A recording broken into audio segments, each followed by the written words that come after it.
अस्सलाम वालेकुम my YouTube family, आप सब कैसे हैं। आई होप कि आप सब ठीक होंगे। Welcome back to my channel. तो आपकी आप ही का बड़े दिनों बाद व्लॉग आया है क्योंकि मौसम चेंज होने की वजह से इतनी ज़्यादा सुस्ती हो रही थी कि दिल ही नहीं कर रहा था कुछ करने को और ना ही व्लॉग बनाने को। तो मैंने सोचा क्यों ना आज मैं अपनी थोड़ी सी डीप क्लीनिंग कर लूँ और उसके अलावा जो सर्दियों के कपड़े हैं वो निकालें और गर्मियों के कपड़े जो फोल्ड करके अपना पैक करते हैं। तो मेरे भाई आए हुए थे दुबई से, तो मैं गई हुई थी अपनी अम्मी की तरफ। वहाँ से मैं आई और मैंने कहा अब लगे हाथ जो हैं बच्चों के जो गर्मियों वाले कपड़े हैं उनको पैक करूँ और सर्दियों वाले जो वो निकाल। मैंने सबसे पहले टैची को ओपन किया और जो अम्मी की तरफ कपड़े पैक करके लेके गई थी उसको निकाला और उसके बाद इसी टैची में गर्मियों के कपड़े बच्चों के पैक करके रख दिए। मैंने कपड़े पैक करते हुए ना समझ में नहीं आता है कौन से हम पैक करें और कौन से ना पैक करें। ना रफ़ करने को दिल करता है और ना ही उनको पैक करने को दिल करता है। तो जो मेरे कुछ फ़ेवरेट कपड़े होते हैं बच्चों के वो मैं रख लेती हूँ और बाकी के निकालने वाले निकाल देते हैं और जो रखने वाले होते हैं वो रख लेती हूँ। इस दफ़ा मैं गई हुई थी अम्मी की तरफ, तो मेरी पप्पो ने निकाले हुए थे दादों के कपड़े। ये 2 सूट मुझे अच्छे लगे और मैंने ये 2 सूट रख लिए। मैंने कहा मैं तो ये लूँगी। और इस सूट पे तो बहुत ज़्यादा ही ना समझे कि हमारी छोटी छोटी नोक झोंक हुई थी। मैं रखूँगी, मैं रखूँगी, मैं रखूँगी। मेरी बहन कह रही थी मैं रखूँगी, मैं कह रही थी मैं रखूँगी।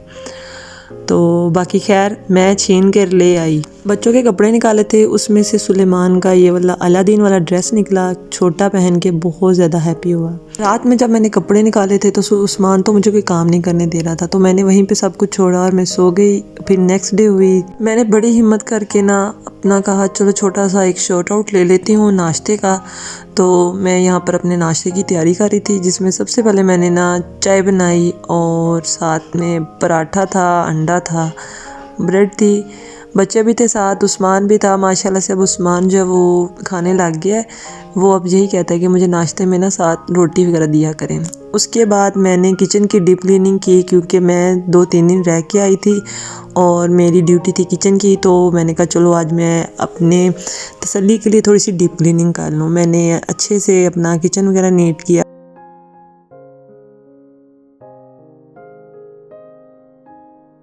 किचन नीट कर रही थी और साथ में मुझे याद आया कि मेरे ससुर सौदा भी लेके आए हुए हैं तो उसको भी सेट करना है। तो मैंने कहा चलो आज लगे हाथ साथ में सौदा वगैरह भी सेट कर लिया जाए। और ये मैं जो ड्रॉ बने हुए हैं ये बड़े अच्छे बने हुए हैं। ये प्लास्टिक के ना ड्रॉ सेट बना हुआ है, तो इसमें जो पैक की हुई चीज़ें होती हैं बहुत अच्छे से आ जाती हैं। बड़ा इजी रहा मेरे लिए कि मुझे पता है मैंने एक में सारे बॉक्सेस वगैरह और एक में अपना दालें वगैरह सब कुछ ना हर ड्रॉ में ना सेट करके रखा हुआ है और प्रॉब्लम ही नहीं होती चीज़ ढूंढने में। बहुत इजीली चीज़ें जो वो मैंने ऐसे सेट करके रख दी हुई हैं और उसके बाद जो चीज़ चाहिए होती है मुझे पता होता है कि मैंने इस जगह पे रखी हुई है, फ़ौरन से वो वाला ड्रॉ ओपन किया और चीज़ें निकाल ली।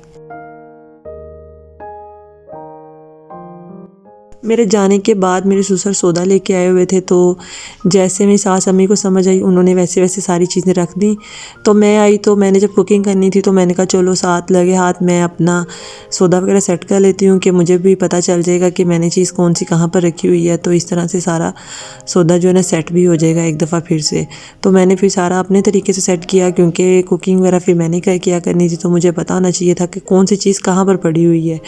तो इसीलिए मैंने फिर सारा दोबारा से सेट किया क्योंकि ये सारा सौदा मेरे ससुर जो है वो अपने फ्रेंड की दुकान से लाए थे, तो ओपन थी सारी चीज़ें। शॉपिंग बैग में उनको अच्छे से कवर किया और इन कैबन्स के अंदर मैंने इनको सब कवर कर दिया क्योंकि हमारे किचन में अभी वुड का वर्क होने वाला है, जिस वजह से मैंने ये एक ही कैबन में सारी चीज़ें रखी हुई हैं। एक तो किचन ओपन है, किचन ओपन होने की वजह से पूरे घर में सब कुछ नज़र आ रहा होता है और सौदा बहुत ज़्यादा होने की वजह से बिखरा बिखरा लगता है किचन। और इस वजह से मैंने फिर ये वाले ड्रॉ लिए जो मुझे बहुत ही पसंद आए और बहुत ही बेस्ट हैं ये वाले। सौदा वगैरह सेट करने के बाद मैंने किचन की सारी अच्छे से डीप क्लीनिंग की क्योंकि बच्चे स्कूल गए हुए थे और उस्मान अभी सो रहा था इस वक्त। तो मेरे लिए अच्छा टाइम था, वो जब होता है ना तो बहुत तंग करता है। तो मैंने कहा चलो इसी बहाने अब अच्छे से मैं डीप क्लीनिंग कर लूँ। उस्मान भी सोया हुआ है और सुलेमान भी स्कूल गया हुआ है। मैंने आज जल्दी ही अपना किचन का काम कंप्लीट किया और उसके बाद मैंने सुकून से बैठ के ना टीवी में सूरह रहमान वगैरह सुनी, अल्लाह के नाम, मोहम्मद के नाम सुने और बड़ा ही दिल को सुकून मिल रहा था। और इसके साथ साथ स्कूल की याद भी आ रही थी कि हम भी बचपन में ऐसे ही स्कूल जाते थे और असम्बली टाइम ये सब चीज़ें हम याद किया करते थे। अब का टाइम पता नहीं कैसा हो गया, बहुत मॉडर्निज्म हो गया हुआ है। बच्चों को पता नहीं ये चीज़ें स्कूल में कवर भी करवाई जाती हैं कि नहीं करवाई जाती। कोशिश तो होती है कि बच्चों को ये सब चीज़ें याद हों। तो खैर यहाँ पर उस्मान भी उठ के बैठ गया था, वो भी अपनी खेल में लगा था। और मेरे अभी जो अम्मी के घर से आई थी, कपड़े पड़े हुए थे, उनको फोल्ड करना था, अपनी अपनी जगह पे सेट करना था। और फिर मैंने सारी क्लीनिंग भी करनी थी। किचन तो मैंने डीप क्लीनिंग कर ली थी और उसके बाद मेरी जो थी सफाई रह गई थी। मैंने कहा चलो वो भी अच्छे से मैं अब करती हूँ एक दफ़ा। उस्मान उठ गया हुआ था इसलिए मैंने सबसे पहले उसको अपना नीट वगैरह किया और उसके बाद मैं फिर अपनी क्लीनिंग की तरफ आ गई।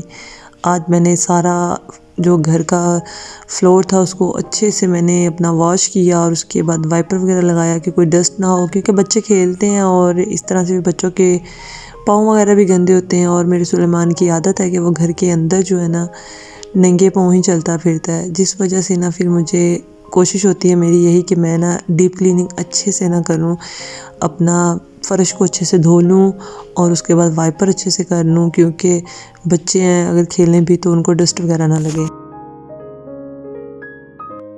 क्लीनिंग करने के बाद फिर हमने तैयारी करनी थी।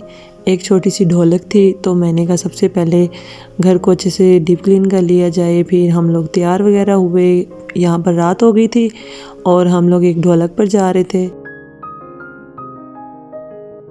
आपको ढोलक वाले घर का एक छोटा सा मैं शॉर्ट आउट दे देती हूँ। बहुत ही अच्छा डेकोर किया हुआ था, बड़ा मज़ा आया यहाँ पर ढोलक का। सबसे पहले जो शुरुआत की थी ना मेरे मामू ने की थी ढोलक की, और वो भी बारात पर की थी। अल्लाह पाक इन्हें सेहत तंदुरुस्ती दे। आप सब जो ये वीडियो देखें वो सब इनके लिए दुआ करें कि अल्लाह पाक इनको सेहत याब करें और अपने बीवी बच्चों में इनको सलामत रखें। हस्बैंड हो या बाप हो, भाई हो, उन्हीं के साथ घर में रौनक और खुशियाँ होती हैं। और अल्लाह पाक मेरे मामू को भी सेहत तंदुरुस्ती दे। इनकी 2 दिन पहले बहुत ज़्यादा तबीयत जो थी ना वो ख़राब हो गई हुई थी, तो आज बेहतर थी तो फिर इनको ढोलक पर ले आए, क्योंकि इनकी पप्पा के घर में ढोलक थी। तो सबसे पहले इन्होंने शुरुआत की। मैंने जल्दी से वीडियो बना ली कि मेमोरीज़ होती हैं, अच्छा लगता है। बहुत मज़ा आया उनके साथ, बहुत ज़्यादा हल्ला गुल्ला किया। उस्मान इनको पापा पापा कहता है, तो उसने देखा कि पापा ने ढोलक बजाई है तो साथ में ही वो भी स्टार्ट हो गया कि मैं भी ऐसे ही बजाऊँगा जैसे पापा ने बजाई है। जितना मर्जी इंसान टेंशन में हो, दुख में हो या तकलीफ़ में हो, तो जब अपनों की खुशियाँ मिलती हैं ना, जाता है उनकी खुशियों में, तो सब कुछ भूल जाता है इंसान। इसी तरह आज मामू भी उन सब चीज़ों को भूल कर अपने उन मौज मस्तियों में लगे हुए थे, ढोलक बजा रहे थे और बड़ा हैप्पी थे। ये बच्चे सब उनको गौर कर रहे थे कि यार इनको भी ढोलक बजानी आती है, तो वो दिखा रहे थे कि बच्चों को कि मैं भी बजा लेता हूँ ढोलक। तो ये था मेरा छोटा सा व्लॉग। आई होप कि आपको अच्छा लगा होगा। अल्लाह हाफिज़।